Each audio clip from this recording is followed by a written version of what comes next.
வாழ்த்துகிறேன். கர்த்தர் உங்கள் ஒவ்வொரு ஆசீர்வதிப்பாராக. அவருடைய கரமும் அவருடைய கிருபையும் அவருடைய கரிசனையும் அவருடைய அன்பும் உங்கள் ஒவ்வொருவரோடும் இருப்பதாக. கர்த்தர் இந்நாள் வரை அவருடைய சமூகத்தில் அந்த பரலோக ராஜ்யத்துக்குரியவராய் நம்மை மாற்ற வேண்டும் என்று, நம் சாவாமை தரித்தவராய் ஆத்ம மரணத்தை ஜெயம் கொண்டவராய் நாம் இருக்க வேண்டும் என்று கர்த்தர் நம்மோடு இதுவரை 33வது தொடர் இன்றையோட தொடர்ந்து அவர் நம்மோடு பேசிக் கொண்டிருக்கிறார். அவருடைய வார்த்தைகளுக்கு நன்றி. இப்பொழுது அவருடைய 1000 ஆண்டு அரசாட்சி அவருடைய நாமங்கள் என்ன என்பதை பார்த்துக் கொண்டிருக்கிறோம். கர்த்தர் உங்கள் ஒவ்வொருவரையும் ஆசீர்வதிப்பாராக. இந்நாளிலும் நாம் பார்க்க போகின்ற நாமம் ராஜா. 12வதாக அவருடைய நாமத்தை பார்க்கிறோம். நேற்று வரை 11 நாமத்தை பார்த்தோம். இன்றைக்கு 12வது நாமத்தை பார்க்கிறோம். ராஜா என்ற நாமம். அவர் 1000 அரசாட்சியிலே ராஜாவாக அவர் வீட்டிருக்க போகிறார். ஏசாயா 33:17 சொல்கிறது. இந்த நாளிலும் நாம் வசனங்களை உள்ள கருத்துக்களை மட்டும்தான் பார்க்க போறோம். முடிந்தால் வசனங்களை எழுதி வைத்துக் கொள்ளுங்கள். அது உங்களுக்கு பயனுள்ளதாக இருக்கும். அதை நீங்கள் வீட்டில் வாசிங்க. கர்த்தர் உங்களோடு பேசுவார். இன்றைக்கு நாம் அதில் கருத்துக்களை மட்டும்தான் மையப்படுத்தி நாம் பேச போகிறோம். எனவே அது முழுமையாக நம்ம பேச போறதில்லை. எனவே நீங்கள் அதை எழுதி வைத்துக் கொள்வது உங்களுக்கு நல்லது. ஏசாயா 33:17 உன் கண்கள் ராஜாவை மகிமை பொருந்தியவராக காணும். உன் கண்கள் அந்த ராஜாவை மகிமை பொருந்தியவராக காணும். சாதாரண மகிமை அல்ல, அவர் உன்னதமானவர். அவருடைய மகிமை வேறு. இன்றைக்கு உலகத்தில் இருக்கிற என்னதான் ட்ரெஸ் போட்டு என்னதான் இது பண்ணாலும் சரி, அவருடைய மகிமைக்கு முன்பாக ஒரு மகிமையும் இல்லை. அப்படிப்பட்ட ஒரு மகிமை உள்ளவராய் அவர் வரப்போகிறார். அது எல்லா கண்களும் காணுகின்ற நாளாக அது இருக்கும். தூரத்தில் உள்ள தேசத்தையும் அதை பார்க்கும் என்று அது எழுத வைக்கப்பட்டிருக்கிறது. அதனுடைய பொருள் என்னவென்றால், தூரத்தில் உள்ள தேசத்தையும் பார்க்கும் என்று எழுதப்பட்டிருக்கிறது நம்முடைய வேதத்தில். ஆனால் பறந்து விரிந்த தேசத்தை நீங்கள் பார்ப்பீர்கள், அவருடைய ராஜ்யம் பறந்து விரிந்ததாய் காணப்படும் என்று கிரேக்க மொழியாக்கத்தில் எழுதப்பட்டிருக்கிறது. அதை இதில் எழுதும் போது தூரத்தில் உள்ள தேசங்கள் பார்க்கும் என்று எழுதப்பட்டிருக்கிறது. அப்போ பறந்து விரிந்த தேசத்தை நீங்கள் பார்ப்பீர்கள். அவருடைய தேசம் குறுகியதா இருக்காது, சின்னதா இருக்காது. அது பறந்து விரிந்து உலகையே ஒரே ஒரு ஆட்சிக்கு கொண்டு வருகிற நாளாய் அது இருக்கும் என்பதை நாம் மறந்துவிடக்கூடாது. இதே ஏசாயா 33:27 பார்த்தீங்கன்னா, கர்த்தர் நம்முடைய ராஜா, கர்த்தர் நம்முடைய ராஜா என்று எழுதப்பட்டிருக்கிறது. இந்த வசனத்தை நாம் ஏற்கனவே பார்த்தோம். கர்த்தர் எப்படிப்பட்டவர் என்று அதுல நம்ம இன்றைக்கு பார்க்கிற தலைப்பு கர்த்தர் நம்முடைய ராஜா என்று எழுதப்பட்டிருக்கு. அப்போ நம்முடைய ராஜாவான அவருடைய ஆட்சி காலத்துல நம் நன்மைகளை அனுபவிக்க போகிறோம். நாம் அதிலே வல்லமை உள்ளவருடைய சமூகத்துல, பரிசுத்தருடைய சமூகத்துல நமக்கு நன்மை செய்ய மட்டுமே குறிக்கோளை கொண்ட ஒருவருடைய ஆட்சி காலத்தில் இருக்க போறோம். அன்றைக்கு நமக்கு மகிழ்ச்சியின் ஆண்டு. அந்த ஆண்டு, அந்த அரசாட்சியில் நாம் இருக்க வேண்டியது மிக மிக முக்கியமாக இருக்கிறது. இதுதான் ஏசாயா 44:6 சொல்கிறது. இஸ்ரவேலின் ராஜாவாகிய கர்த்தர், இஸ்ரவேலினுடைய ராஜாவாகிய கர்த்தர், பரிசுத்தருடைய ராஜாவாகிய கர்த்தர் மகிமை பொருந்தியவராய் இருக்கிற அவர் யாருடைய ராஜாவா வரப்போகிறார் என்றால், தன் வாழ்க்கையை புதுப்பித்துக் கொண்டவர்கள், தன் வாழ்க்கையை பாவத்திலிருந்து விலக்கிக் கொண்டவர்கள், தன் வாழ்க்கையை அந்த ஆத்ம மரணத்திலிருந்து ஜெயம் கொண்டவர்கள், இவர்களுக்கு அவர் தேவனாக. அப்படிப்பட்டவர்களுடைய நாமம் தான் இஸ்ரவேல் என்பது. இஸ்ரவேல் என்றால் பரிசுத்தர்கள் என்ற ஒரு நாமம். அது அந்த இஸ்ரவேலுடைய ராஜாவாக அவர் வரப்போகிறார். தானியேல் 22:44 சொல்கிறது, அந்த ராஜாவின் நாட்களிலே, அப்படி வரைக்கும் அந்த ராஜாவின் நாட்களிலே பரலோகத்தின் தேவன் என்றென்றைக்கும் அழியாத ராஜ்யத்தை எழும்ப பண்ணுவார். தானியேல் 2:44 தெளிவாக சொல்கிறது, அந்த ராஜாவின் நாட்களிலே பரலோகத்தின் தேவன் என்றென்றைக்கும் அழியாத ஒரு ராஜ்யத்தை எழுப்ப போகிறார்.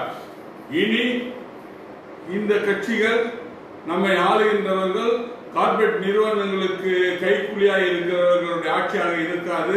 அவருடைய 1000 ஆண்டு அரசாட்சிக்கு அப்புறம் அது அழியாததாய் என்றென்றைக்கும் நிலைநிற்கிறதாய் அப்படிப்பட்ட ஒரு ராஜ்யத்தை அவர் கொண்டு வரப் போகிறார். அது மட்டும் இல்ல, அந்த ராஜ்யம் எப்படி இருக்குமா, ஒரு கையால் பெயர்க்கப்படாமல் மலையிலிருந்து பெயர்ந்து வந்து அவருடைய ராஜ்யத்தை சாமிக்கு முன்பாக அது ஒரு வலிமை வாய்ந்ததாக போன்ற ஒரு ராஜ்யத்தை நொறுக்கும். தான் தான் வல்லரசு, எனக்கு இணை யாரும் இல்லை என்று சொல்லுகிற அந்த ராஜ்யத்தை, அந்த வல்லரசு ராஜ்யத்தை அது அழிக்கும் என்று சொல்லப்பட்டிருக்கிறது. அதற்கு விட கொஞ்சம் வெண்கலம் போன்று இருக்கின்ற அந்த ராஜ்யத்தையும் அழிக்கும். ஒன்றும் இல்லை, எந்த வித இதுவும் கிடையாது. ஆனால் நானும் ஒரு பெரிய ராஜா என்று சொல்லிக் கொண்டிருக்கிற களிமண்ணை போன்ற ராஜ்யத்தையும் அது அழிக்கும். வெள்ளியும் பொன்னியும் அது நொறுக்கி நீர் கண்டீரே, நீங்கள் பார்ப்பீர்களே, உங்கள் கண்கள் அதை காணும். எல்லா ராஜ்யங்களும் அழிக்கப்பட்டு அவருடைய ராஜ்யம் எழும்பப்படும் என்பது வேதத்துடைய சத்தியமாக இருக்கிறது. அப்படிப்பட்ட ஒரு ராஜ்யம் வரப்போகிறது. அப்படி அந்த ராஜ்யம் எல்லாத்தையும் நொறுக்கி நிர்மூலமாக்கி எல்லா ராஜ்யங்களும் மேற்கொண்டு அந்த ஒரு ராஜ்யம் தான் இந்த உலகத்தையே ஆளுகை செய்ய போகிறது. நாம் பேசிக்கொண்டிருப்பது இந்த உலகத்தில் நடக்க போகின்ற ஒரு காரியம். ஏதோ பரலோக ராஜ்யத்தில் நாம் போக போறதல்ல. பரலோக ராஜ்யத்துக்கு முன்பாக 1000 ஆண்டு அரசாட்சி பூமியில் நடைபெற போகிறது. 1000 ஆண்டு அரசாட்சி நித்திய ராஜ்யம் அது பரலோகத்தில் பிதாவுடைய ஆட்சியில இருக்கும். அதுக்கு முன்பாக நம்மை உள்முகப்படுத்த 1000 ஆண்டு அரசாட்சியில அவர் சொல்கிறார், நானே என்றென்றைக்கும் நிற்பேன் என்பதை அவர் தெளிவாக சொல்கிறார். அவர் மட்டுமே என்றென்றைக்கும் நிற்கிறவாய் காண்கிறார். இதை குறித்தான தரிசனத்தை நாம் தானியேல் அதிகாரம் 7வது அதிகாரத்தில் பார்க்கிறோம். 7வது அதிகாரத்தில் 15-23 நாம் பார்ப்போமானால் இந்த சொன்ன இவைகள் 4 ராஜ்யங்கள் 4 ராஜாக்களும் இந்த பூமியை எழும்பார்கள் என்பதை குறித்து சொல்லப்பட்டிருக்கிறது. இந்த உலகத்தில் வல்லரசு என்று 23 பேர் ஒன்றாய் சேர்ந்து ஒரு அமைப்பை உருவாக்க வேண்டும் என்று நினைத்தார்கள். ஆனால் அந்த அமைப்பு உருவாக்கப்படவில்லை. 10 ராஜ்யங்கள் மட்டுமே ஒன்று சேர்க்கப்பட்டது. ஆனால் அந்த 10 ராஜ்யத்தில் 3 ராஜ்யங்கள் அழிக்கப்பட்டு 7 ராஜ்யம் வரும் என்று வேதம் தெளிவாக சொல்கிறது.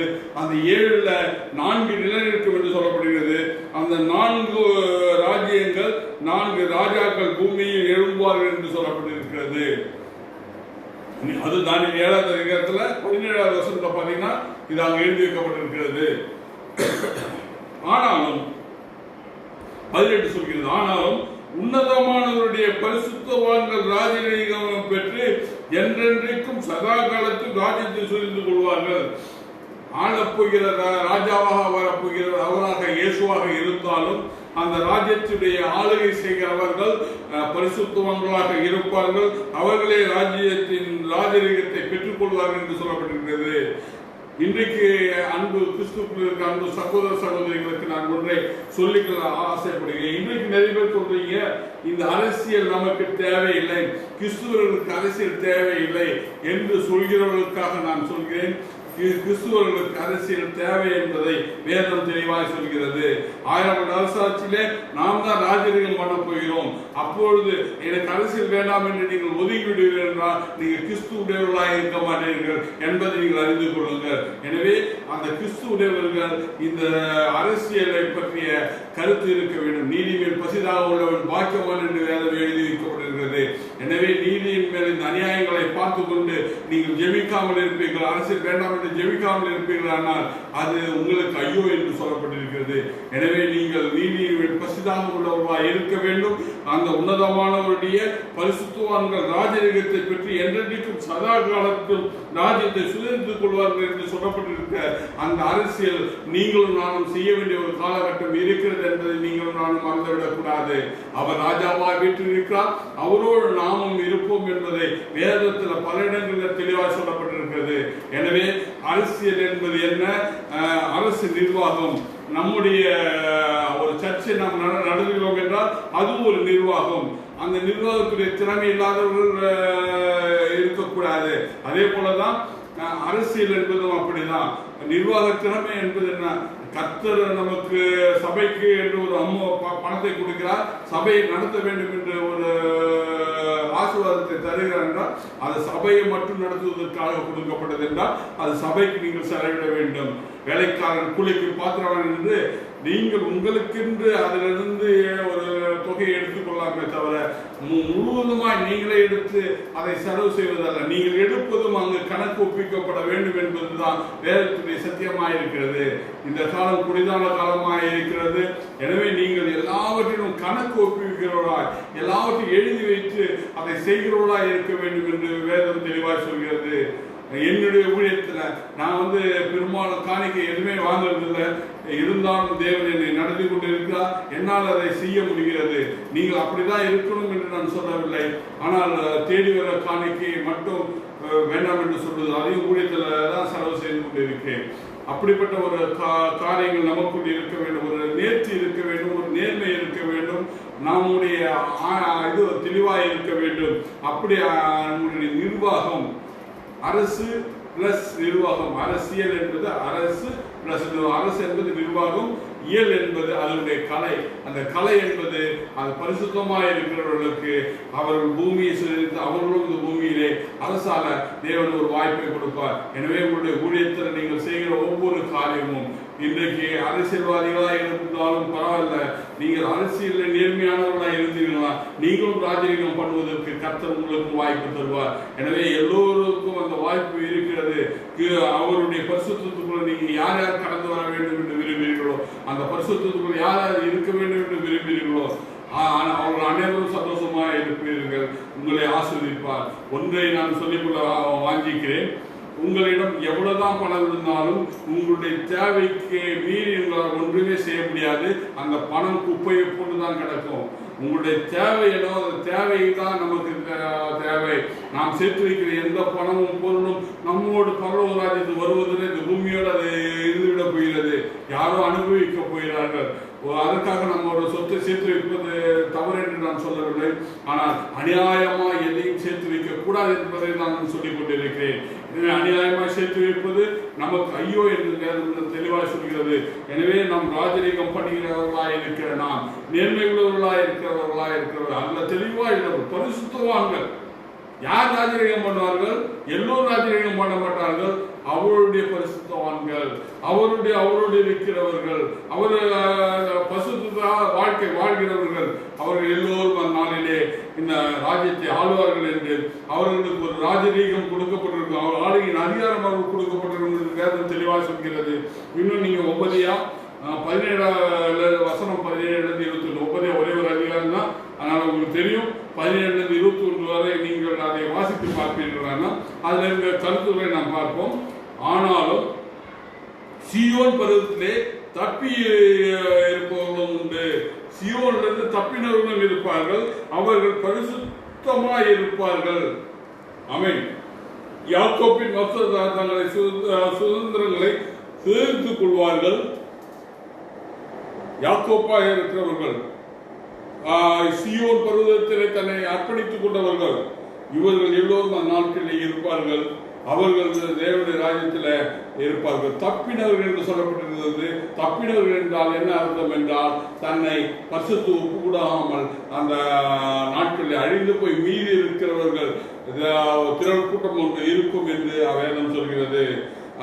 அவர்கள் எத்தவர்களாக இருந்து மனம் திரும்பினவர்களாக கூட இருக்கலாம். இன்றைக்கு நீங்கள் செய்கிற தவறுகளுக்கு மனம் திரும்பி தேவனிடத்தில் மன்னிப்பு கேட்டால் நீங்கள் மன்னிக்கப்படுவீர்கள். நினிவே பட்டணத்தில் அநியாயம் அக்கிரமங்கள் நடந்து கொண்டிருந்தது. அந்த நாட்டில் ராஜா முதல் கொண்டு எல்லோருமே அநியாய பாவங்களில் விழுந்து கிடந்தார்கள். அப்பொழுது யோனாவை கொண்டு அந்த தேசத்துக்கு அறிவிக்கப்பட்டது, நீங்கள் மனம் திரும்புங்கள் அல்லது தேவனுடைய அழிவு உங்களை நோக்கி வரும் என்று சொல்லப்பட்டது. ஆனால் அவர்கள் எல்லோரும் மனம் திரும்பி ரெட்டுடித்து அவர்கள் உபவாசம் இருந்து தேவ சமூகத்திலே மன்னிப்பு கேட்ட போது அந்த நினிவே பட்டினம் ரட்சிக்கப்பட்டது. அந்த நினிவே பட்டினம் வர வேண்டிய அழிவில் இருந்து அந்த நினிவே பட்டினம் பாதுகாக்கப்பட்டது.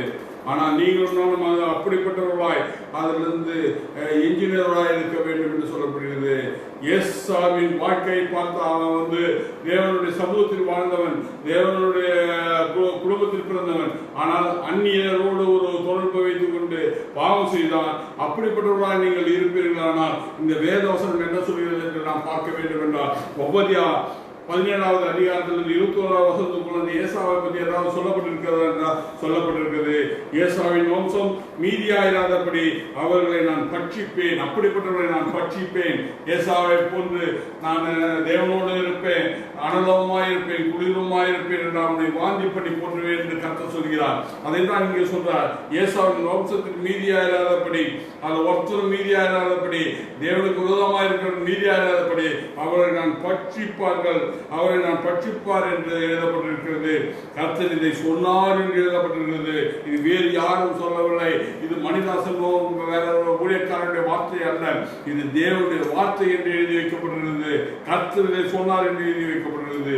எச்சரிக்கை, எச்சரிக்கை. நான் சாவாமை குறித்து பேசுகிறேன் என்றால் அந்த சாவாமை என்ற அந்த ஆசீர்வாதத்தை நீங்கள் பெற்றுக்கொள்ள இந்த எச்சரிப்பு உங்களுக்கு சொல்லப்பட்டு கொண்டிருக்கிறது. இதில் நாம் எச்சரிக்கை உள்ளவர்களாக இருக்க வேண்டும். தென் தேசத்தார் ஏசாவின் மலையிலும், பாருங்க, தென் தேசத்தார் என்று எழுதியிருக்கப்படுகிறது. வடதேசம் என்பது தேவனுடைய ராஜ்யத்தில் தேவனோடு இருக்கிற பிள்ளைகளும் குறிக்கிறது. தென் தேசம் என்றால் பாவத்தில் பாவ கரைகளும் இருக்கிற ஜனங்களை குறிக்கிறது. அவர்கள் தென் தேசத்தில் இருப்பார்கள், அவர்கள் பட்சிக்கப்படுவார்கள். தென் தேசம் என்பது ஏதோ நம்முடைய தென்னிந்தியா வட இந்தியா என்பது அல்ல, இல்லை உலகத்துடைய வடக்கு தெற்கு பகுதி என்பது அல்ல. இது சொல்லப்பட்டது, தெளிவாய் சொல்லப்பட்டது. இந்த தென் தேசம் என்பது பாவத்தில் வாழ்கிறவர்களை குறித்து சொல்லப்பட்டிருக்கிறது. வடதேசம் என்று வேதத்தில் சொல்லப்படுவது பரிசுத்தவான்களை குறிக்கிறது. இது நாம் எச்சரிக்கையாக இருக்க வேண்டும். ஏசாவை பற்றி பேசப்பட்டிருக்கிறது, தென் தேசத்தை பற்றி பேசப்பட்டிருக்கிறது. இது ரெண்டும் ஒன்றாய் நீங்கள் பார்க்க வேண்டும், ஒன்றாய் ஆய்வு செய்து பார்க்க வேண்டும், ஒன்றோடு ஒன்று ஒப்பிட்டு பார்க்க வேண்டும். அப்பொழுதுதான் உங்களுக்கு இதனுடைய அர்த்தங்கள் புரியும். ஏசாவின் பர்வதத்தில் நியாய தீர்ப்பதற்காக இரட்சகர் சீயோன் பர்வதத்தில் வந்திறங்குவார். ஏசாவை நியாயம் தீர்க்கும்படி வந்து இறங்குவார். தென் தேசத்தில் நியாயம் தீர்க்கும்படி அவர் வந்து இறங்குவார். அப்பொழுது ராஜ்யம் கர்த்தருடையதாக இருக்கும்.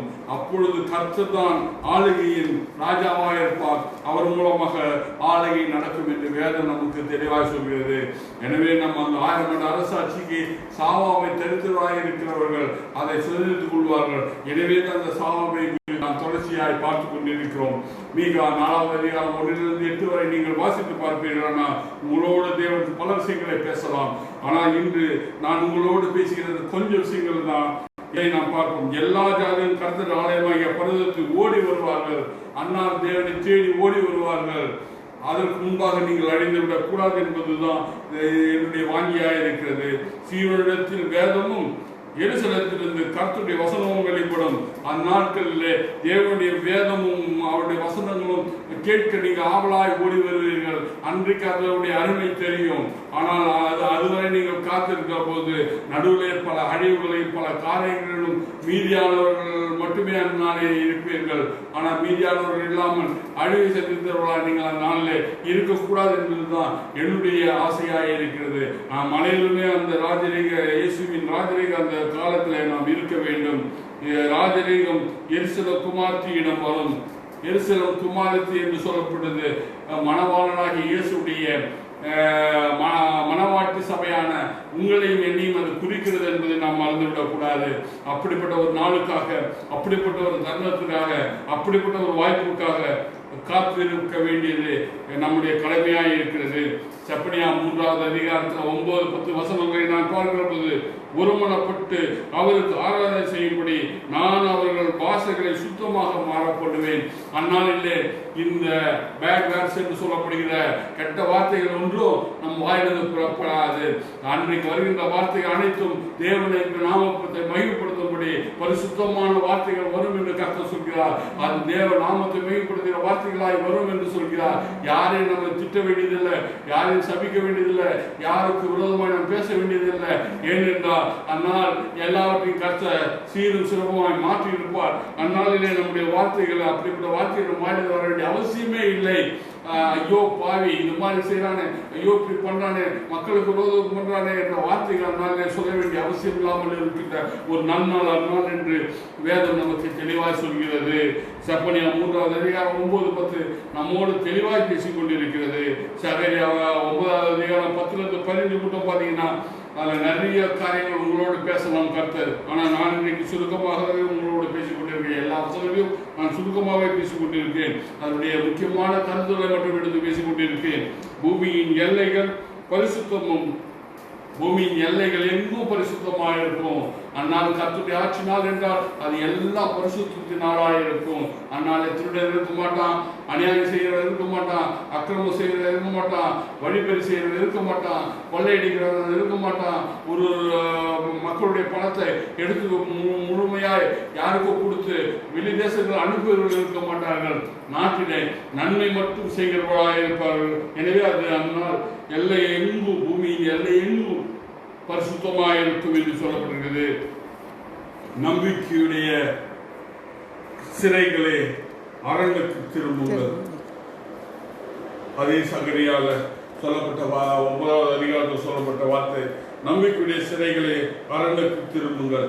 இது நீங்கள் அரணுக்கு திரும்ப வேண்டிய நேரம். நீங்கள் நம்பிக்கையுடையவர்களாய் இந்த வேத சத்தியங்களை நாம் பார்த்து கொண்டிருந்த இனிமேல் நம்பிக்கை கொண்டு நீங்கள் உங்கள் சிறையிருப்பிலிருந்து ஒரு பாதுகாப்பின் அரணுக்குள், இயேசுவின் அந்த பாதுகாப்பு அரணுக்குள் நீங்கள் நானும் வர வேண்டும் என்று கர்த்தர் விரும்புகிறார்.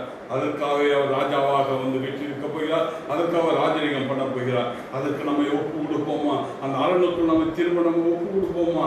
வல்லமை இருக்கிற தேவனே, அப்பா உமது வேத சத்தியங்கள் மேல் நாங்கள் நம்பிக்கை கொண்டவராய் இந்நாளிலே நம்பி அந்நாளிலே வருகின்ற வேத சத்தியத்தை குறித்தல்ல, இந்நாளிலே நாங்கள் அது மேல் ஒரு நம்பிக்கை உடையவர்களாய் அப்பா நாங்கள் இன்றைக்கு இருக்கிற இந்த சிறையிருப்புகளை எல்லாம் விட்டு அப்பா அந்த அரணுக்குள் திரும்புவதற்கு எங்களை நாங்கள் ஒப்பு கொடுக்கிறோம். அப்பா எங்கள் ஆத்மா மரணத்திலிருந்து எங்களை விடுபட்டு அப்பா அந்த சரீர மரணத்துக்கு பிறகு இருக்கின்ற ஆத்மா மரணத்தில் நாங்கள் ஜெயமுள்ளவர்களாக இருக்கும்படி தேவனே எங்களை இந்நாளை நாங்கள் ஒப்பு கொடுத்து ஜெபிக்கிறோம். தேவனே எங்கள் குற்றங்கள் குறைகள் யாவற்றையும் மன்னியுங்க தாவே. அப்பா எங்களுக்குள்ள குறைகள் யாவற்றையும் மன்னியுங்க தாவே. நீ வருகிற நாளில் நாங்கள் உம்மோடு இருக்க வேண்டுங்க தாவே. அந்த அரணுக்குள் நாங்கள் இருக்க வேண்டும், உங்களுடைய பாதுகாப்புக்குள் இருக்க வேண்டும், உங்களுடைய பரிசுத்தத்துக்குள் இருக்க வேண்டும், உங்களுடைய ஆசீர்வாதத்துக்குள் நாங்கள் இருக்க வேண்டும். உம்முடைய அந்த மகிழ்ச்சி சந்தோஷம் அப்பா நாளிலே இருக்கிற அதுக்குள் இருக்க வேண்டும். 100 வயது கிழவனும் குமரன் என்று சொல்லத்தக்கதாய், வாலிபன் என்று சொல்லத்தக்கதாய் அந்நாளிலே இருக்குமே. அப்படிப்பட்ட ஒரு மகிழ்ச்சி நாளில் நாங்கள் கடந்து செல்ல எங்களை நாங்கள் அர்ப்பணிக்கிறோம். எங்கள் ஒவ்வொருவரையும் பொறுப்படுத்திக் அப்பா பார்த்து கொண்டிருக்கிற ஒவ்வொருவரையும் கரங்களை நான் அர்ப்பணித்து ஜெபிக்கிறேன். அவர்களையும் பொறுப்படுத்திக் கொள்ளும். எவனே இவர்கள் தன்னை அர்ப்பணிக்கிற இதே வேளையில் எவனே உங்களுடைய வார்த்தையை நான் மீண்டும் நினைவு கூறுகிறேன் கர்த்தாவே. அப்பா மத்திய 6:33 என்ற கீவேர்ட்ஸை மீண்டும் நாங்கள் நினைவு கூறுகிறேன் கர்த்தாவே. தேவனுடைய ராஜ்யத்தில் நீதி தேடுங்கள், இவைகள் எல்லாம் கூட கொடுக்கப்படும் என்று சொன்னீரே. அப்பா அந்த 1000 ஆண்டு அரசாட்சிக்கு முன்பாகவே நீ ஜீவனுள்ள தேவன் என்பதை இவர்களுக்கு நிரூபிக்கும்படி கர்த்தாவே. இவருடைய வியாதி கூறுகளை எல்லாவற்றையும் மாற்றி இவர்கள் தேவைகள் அனைத்தும் சந்திக்கப்படவாய், இவர்களுடைய சரீரங்களுக்கு நல்ல பலனையும் நல்ல ஆரோக்கியம் தர வேண்டுமாய் அப்பா. இவர்களுடைய பிள்ளைகளை ஆஸ்வதிக்க வேண்டுமாய், இவர் குடும்பங்களை ஆஸ்வதிக்க வேண்டுமாய் அப்பா. உற்றார் உறவினரை ஆஸ்வதிக்க வேண்டுமாய் அப்பா. உங்கள் கரங்களை நாங்கள் அர்ப்பணித்து ஜெபிக்கிறோம் அப்பா. ஒரு பிள்ளையை குறித்ததான வயத்தோடு இருக்கிற அன்பு சகோதரியை பார்த்து கொண்டிருக்கிறார். அந்த சகோதரிக்கு கர்த்தர் சொல்கிறார், எல்லாவற்றையும் கர்த்தர் சரியாய் ஏற்ற விரையிலே என்ன செய்ய வேண்டும் அந்த மகனுக்கு செய்வார் என்று கர்த்தர் என்னாலே வாக்கு பண்ணுகிறார்.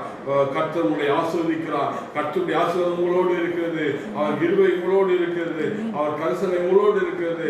இஸ்ரவேலை ஆசீர்வதிப்பது தேவனுக்கு பிரியமானது. என்னாகும் 24:1 சொல்கிறது, இதோ அவர் ஆசீர்வதிக்கிறார், அதை ஒருவரும் திரும்ப கூடாது என்று. என்னாகும் 23:20 சொல்கிறது, என்னாகும் 23:19 சொல்கிறது, அவர் பொய் சொல்ல மனிதமல்ல, மனமாற மனோபுத்திரம் அவர் சொல்லியும் செய்வதற்கோ அவர் வசனத்தை நிறைவேற்றாதோ அவர் வசனம் உங்களை நோக்கி வந்து கொண்டிருக்கிறது. என்னாகும் 23:23 சொல்கிறது, யாக்கோபுக்கு விரோதமான மந்திரவாதர்கள் இஸ்ரவேலுக்கு விரோதமான குறி சொல்லுதல் என்று சொல்கிறது. இந்நாளில் உங்களுக்கு எதிராக இருக்க மந்திரம், வெள்ளி சுனிகள், பிசாசுடைய கிளைகள் எல்லாம் அழிக்கப்படுவதாக இயேசுவின் நாமத்தினால் கட்டளையிடுகிற தாவே. ஒரு விடுதலை உண்டாகட்டும், ஒரு ஆசீர்வாதம் வரட்டும். இவர்களோடு உடைய கரம், உடைய கிருபை, உடைய கரிசனை, உடைய அன்பு இருக்கிற தாவே. ஒவ்வொருவரையும் பொறுப்படுத்துகிறோம் இயேசுவின் நாமத்தினால் பிதாவே. ஆமீன், ஆமீன். Praise Lord, praise Lord, praise Lord.